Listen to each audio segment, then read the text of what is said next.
Masalah biasa wae, penting soleh, di hati soleh, rezeki yasmina was. Wae taluk wae pangeran, ora usah sok suci, ora usah sok bener dewi, biasa wae. Dunia kabeh kersane napa? Pangeran. Ya sudah seperti ini. Yang soleh koyok salabah malah akhirnya suul khotimah. Padahal dulu disebut hamamatul masjid, tukang itikaf. Gak tahu mulai ke masjid, tapi akhirnya suul khotimah. Wahsi sing mata ini kekasih Nabi, rupanya mata ini Hamzah ditakdir husnul khotimah. Makanya donga ya muqallibal qulub tsabbit qalbi ala dini. Kita tidak pernah tahu. Nah, kenapa kalau saya ngaji PD, mereka aku muji pangeran, saya tidak pernah mikir awakku, tak penting awakku, penting muji pangeran. Ngaji itu artinya kan muji pangeran, muji ilmune pangeran, ya sudah selesai. Itu anakku donga itu mikir awakmu dhewe. Mulane donga mbek ngaji ku derajate dhuwur, ngaji, mergo ngaji muji pangeran, nak donga mikir awake dhewe. Makanya masyhur itu ada dua kelompok di masjid, yang satu diskusi halal haram, yang satu berdoa. Nah, terus Nabi keluar dari rumah berdiri, sempat ragu, saya kemana? Terus akhirnya Nabi ngendikan mereka itu berdoa kalau Allah mengabulkan ya disembadani. Tapi mereka belajar halal haram. Itu perintahnya Allah, saya sebagai Nabi. Terus akhirnya Nabi gabung kelompok yang belajar halal haram. Karena belajar halal haram artinya ingin menghidupkan hukumnya Allah Ta'ala. Tapi nak wong donga kepingine iku kabul kajate. Intine mikir awake dhewe. Makanya saya termasuk ulama yang jarang berdoa. Tapi ya berdoa tapi kadang-kadang. Nah, kowe kan gak kontribusi ning agama rapati ya itu oh, dasar murahan. Ya tapi piye mulang ya ora payu. Jadi kadang-kadang kula dibantah. Lah jenengan mulangi payu Gus. Lah kula ora payu, donga-donga ngono. Ya tapi aku ngerti pangeran ra bakal nyembadani barno kok Gus. Pangeran ya paling ya sedikit sithik ngono cukup ngono. Kalau termasuk orang yang nggak setuju ya kalau orang sholawatan terus berlebihan tapi khidmah ini Nabi kurang. Maksudnya gini loh, sholawatan berlebihan ya. Redaksi sholawat tentang Nabi itu kecil.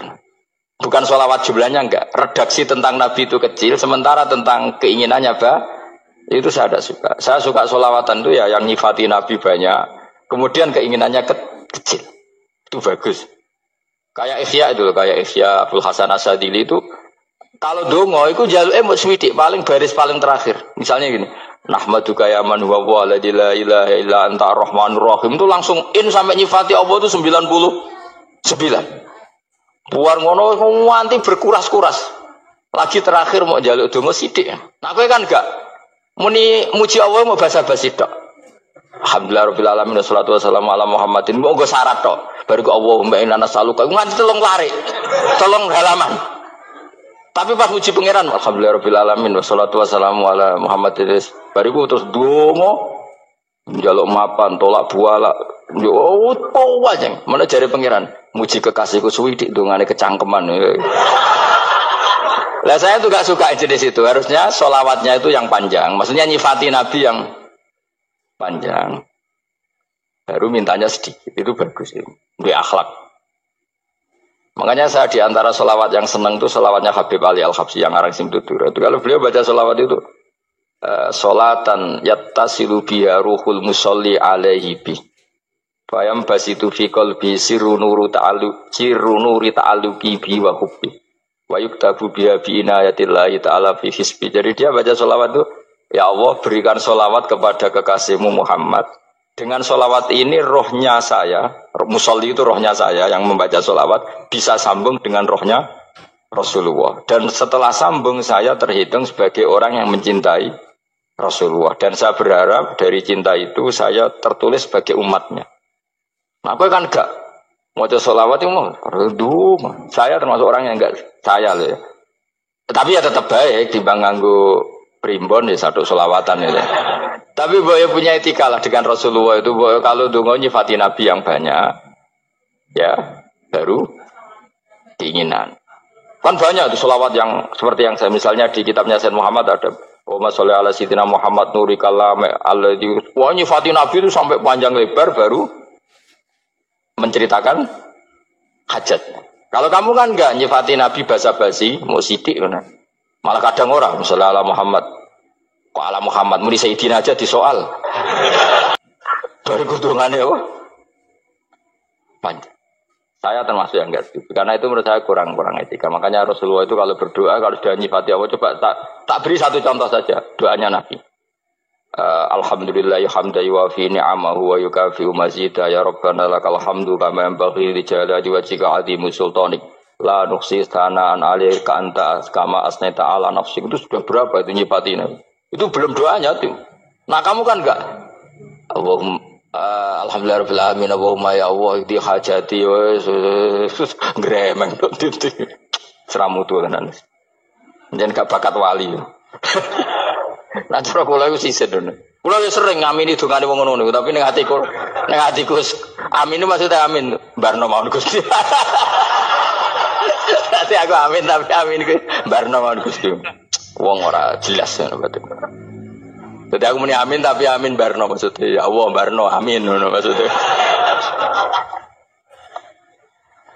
Jadi karena tadi setahu saya doanya para nabi, para wali itu memang seperti itu. Ya coba itulah doa tadi aja yang saya sebut itu berapa kalimatnya? Apa? Alhamdulillah hamdan yuwafi ni'amahu wa yukafi mazidah ya Rabbana lakal hamdu kama yanbaghi li jalali wajhika 'azimi sultani la nuhsi tsana'an 'alaika anta kama asnaita 'ala. Enggak terhitung pujian saya kepada engkau sebanyak engkau memuji pada diri engkau sendiri. Allahumma inni a'udzu biridhoka min sakhatika fi mu'afatika min uqubatika wa bika minkal. Allahumma sholli bi haqqi jabarutika wa bi khawfika kan panjang sekali doanya wali-wali itu, tapi semuanya mensifati Allah. Bahkan banyak yang kemudian lupa enggak doa. Coba haji, doa haji itu coba. Labbaik Allahumma labbaik la syarika lak innal hamda wan ni'mata laka wal mulka la syarika lak. Wa ni'matu itu kan labbaik saya siap melaksanakan perintahmu ya Allah sa'dik. Engkau yang punya pujian, engkau la syarika lak. Itu malah enggak ada, jarang malah ada doanya. Itu kalimatnya talbiyah semua. Allahumma antal azil akram itu sudah seperti itu.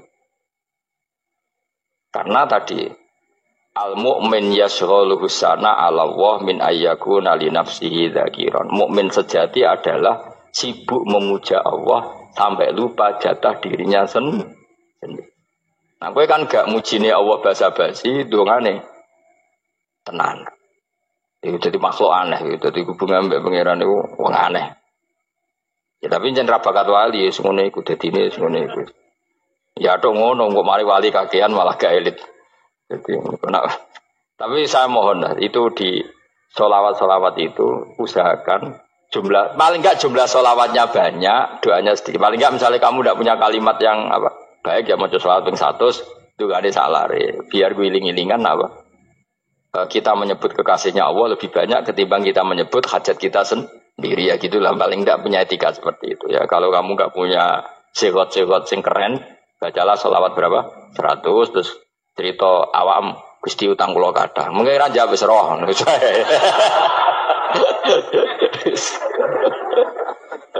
Tapi kan kita menyebut kekasihnya sampai 100 nyebut utang bisa. No cowok nyebut kekasih bisa, nyebut utangnya 100. Berarti yang nak ditakoki pangeran, kowe nyebut kekasihku piro pisan, nyebut utang 100 dasar rayu utang ngono-ngono kan. Ya ada, saya termasuk orang yang enggak setuju tadi. Jadi kalau apa redaksi sholawat cari yang mujinya Nabi lebih apa? Lebih banyak. Karena itu nanti lebih diridhoi Allah Ta'ala. Coba Allah sendiri kalau nyebut nabinya itu hitung saja. Laqad ja'akum rasulun min anfusikum. Jadi rasulun min anfusikum, seorang rasul yang sejenis dengan kamu. Terus azizun, orangnya sangat terhormat. Alaihi ma'anitum, rasul ini siap menanggung apa yang kalian tidak mampu. Kowe ra bakat mlebu swarga barokah syafaate Nabi akhirnya mlebu swarga. Kowe ra kelar korban, Nabi tahu mengorbankan kita semua. Dokha Rasulullah bikabsaini terus hada an ahli wa hada amman lam yudakhi min mati. Jenenge alihima anittum. Nabi menanggung apa yang kalian berat. Azizun, Nabi itu ali terus harisun alaikum. Nabi sangat berkomitmen menyelamatkan kalian. Haris itu keinginan yang berlebihan itu jenenge apa? Haris kiai kuno namanya ini ngungseng, keinginan yang over. Nabi itu sangat berkeinginan kita ini maslahat. Terus bil mukminina raufur. Allah yang super saja kalau nyebut nabinya nyifati sebanyak itu. Ada ayat lagi misalnya, Rabbana wab'ats fihim rasulam minhum yatlu alaihim ayatika. Muhammad itu siapa? Seorang rasul yang membacakan ayat-ayat Allah. Wa yu'allimuhum, seorang rasul yang mengajari mereka alkitab wal hikmah. Wa yuzakkihim, seorang rasul yang membersihkan akhlak-akhlak kita. Jadi artinya Allah punya tradisi kalau nyifati rasul itu banyak. Juga nyifati orang-orang sekeliling rasul. Makanya menurut saya madhab Syiah itu enggak pas. Karena Allah kalau nyifati Rasulullah itu jika nyifati orang-orang di sekeliling Rasulullah. Dan itu dengan pujian. Yaitu Muhammadur Rasulullah walladzina ma'ahu asyidda walal kufar ruhama'u bainahum tarahum ruk'an sujada yabtawuna fadlan minallahi warid wa nasimahum fi wujuhim min atharis sujud. Itu kan panjang sekali. Dan orang-orang sekeliling Muhammad adalah begini. Kayak apa Allah muji para ashabu Rasulillah? Masa kita ikut kelompok yang menghina ashabnya apa? Rasulillah. Makanya kita tetap madzhab ahli sunnah apa? Wal jamaah, yaitu mencintai semua sahabat. Karena Allah saja yang Tuhan mensifatinya dengan sehormat itu. Mensifati apa? Ashabu Rasulillah. Disifati orang-orang yang saling kasih sayang sama orang mukmin. Tarahum ruka'an, sujud dan komitmen hidupnya untuk rukuk dan sujud. Si mahum fi wujuhim min asari sujud. Sudah asari sujud harus diterjemah, nanti sensitif. Cuma setahu saya asar sujud itu nanti setelah di akhirat orang sering sujud itu jabahnya itu ada nurnya. Tapi kalau ada yang nafsirkan asari sujud itu warna tertentu ya semboy. Itu sensitif. Yang jelas asari sujud itu ya sudah seperti itu. Seneng kamu kok hasut. Kowe nyen provokator, nak ono apa ya? Ada hal yang begitu terus mau berlebihan. Teke ya khisimun. Nah, aku ora ada kepentingan pokoknya ayat si mahum fi wujuhim min athari sujud, bahwa dalam jabahnya itu ada asaris sujud. Itu masyhur kan, saya terangkan ya, tapi ojo sensitif loh, biasa wae. Suatu saat Rasulullah itu ngendikan begini, nanti saya kata Nabi akan nyafaati kalian semua. Sahabat-sahabat tanya, ya Rasulullah dengan sekian miliar orang bagaimana kamu mengenali kita? Saya ulang lagi, suatu saat saya nanti akan nyafaati kalian karena saya kenal kalian. Maksudnya di akhirat. Ya Allah, di akhirat. Terus sahabat tanya, ya Rasulullah bagaimana engkau mengenali kita sementara nanti di akhirat bermiliar-miliar orang gitu. Terus Nabi ngendikan gini, jika kamu punya unta dengan tanda tertentu, saya ulang lagi, jika kamu punya unta punya tanda tertentu, dalam jidatnya ada begini, dalam tangannya ada gini, dalam kakinya ada gini. Maka apa kamu bisa membedakan untamu dengan unta orang lain? Ya bisa ya Rasulullah, karena unta kita khas. Misalnya kaki depannya ada putihnya, kaki belakangnya ada putihnya, dalam baduknya ada putihnya. Kata Nabi, inna ummati yut'auna yaumal qiyamati hurran muhajjalin min asaril wudu. Nanti umatku, nanti wajahnya juga bersinar. Tangan kakinya juga bersinar. Jadi asar itu saya pastikan secara riwayat itu akhirat, maksudnya tentang akhirat. Tapi bahwa yang di dunia ada yang memulai asar itu nggih monggo mawon. Loh itu bagus kan, artinya ekspresi percepatan. Ndak apa-apa loh, daripada kok kowe ra jelas ini gitu. Maksudnya ya orang ngethok kowe pancen jarang sujud tenan. Wis ora usah sensitif, tapi yang jelas ya nanti. Ya soben kiamat ruang samu. Nanti hisab itu nanti kalau hitung hanya sekitar 3 jam. Hisabnya sak dunia itu hanya sekitar, karena malaikat itu tidak kesulitan sama sekali. Tak warai ya. Ini nggak akan salah saya dalam hal ini karena riwayatnya sahihah. Kenapa hisab itu hanya butuh rubu'un nahar, 1/4 dari siang enggak? Anggap saja siang itu 6 jam atau 12 jam itu aja terserah. Kalau 12 paruhnya akan 6 ya.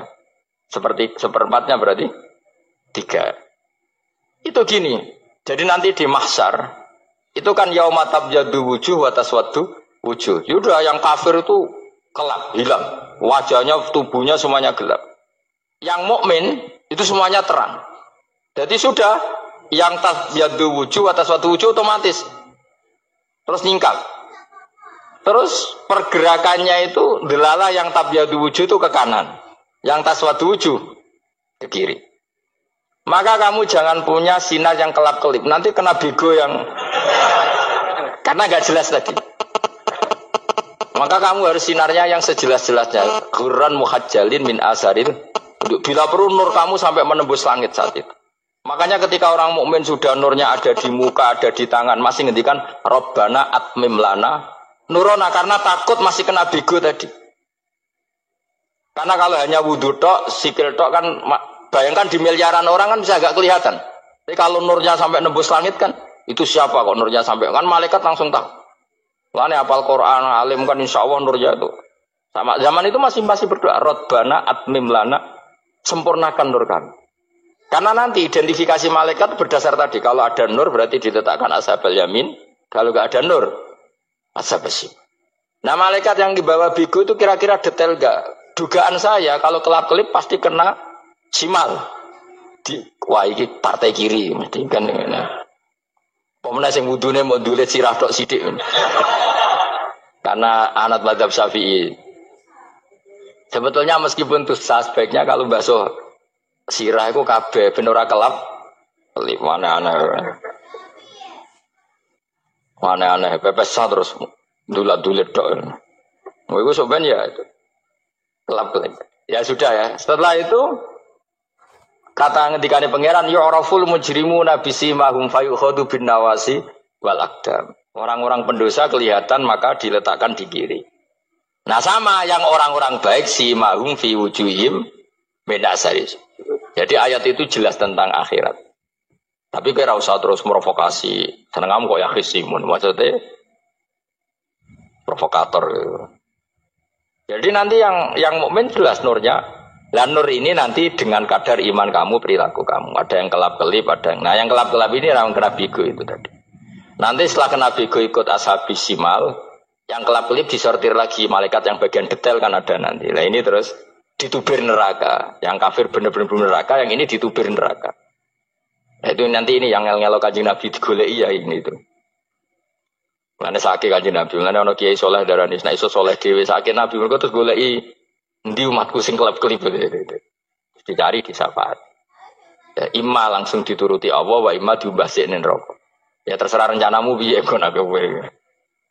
Tapi yang jelas apa? Kiamat itu cepat sekali karena tadi ada identifikasi tadi. Makanya hanya cukup 3 jam karena tadi yang jelek kelihatan jelek, yang baik kelihatan baik. Makanya cepat. Ya oraful mujrimuna bisimahum, orang pendosa dikenali lewat alamatnya yaitu taswadu apa? Wujuh. Kalau orang baik dikenali lewat tabyadu wujuh. Nah terus setelah nyingkir, ini ngono tak warai kiamat. Setelah nyingkir itu faduri babenahum bisuril lahu bab.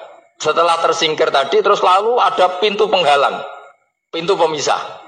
Nah pintu pemisah tadi yang sisi kanan langsung jadi surga, yang sisi kiri jadi neraka. Itu disebut faduri babenahum bisuril lahu bab batinu fi rahmatu wa dhahiruhu min qibalihil adzab. Yang pintu arah kanan otomatis wilayah surga, yang pintu kiri otomatis wilayah neraka.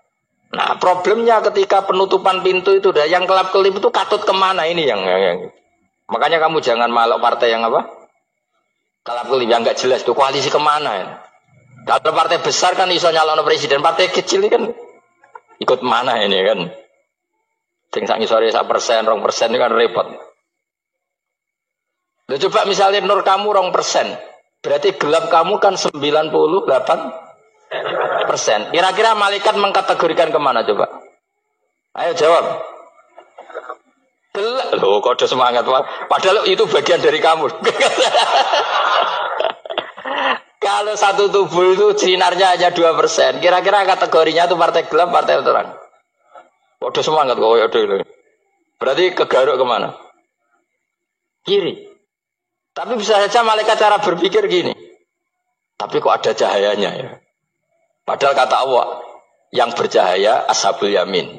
Kan nggak ada bilang cahaya terang. Bisa saja malaikat, alhamdulillah berpikir begitu. Ya nanti kita rayu saja supaya berpikir ini kan yang penting ada cahaya. Kan Allah tidak bilang terang apa kelap-kelip. Ya mungkin saja asal ada cahaya dikategorikan lahu nur, punya apa? Nur. Tapi yang jelas saat itu pun yang sudah punya cahaya masih berdoa Rabbana atsmim lana nurona, ya Allah saya mohon sekali nur-nur kami sempurna. Jadi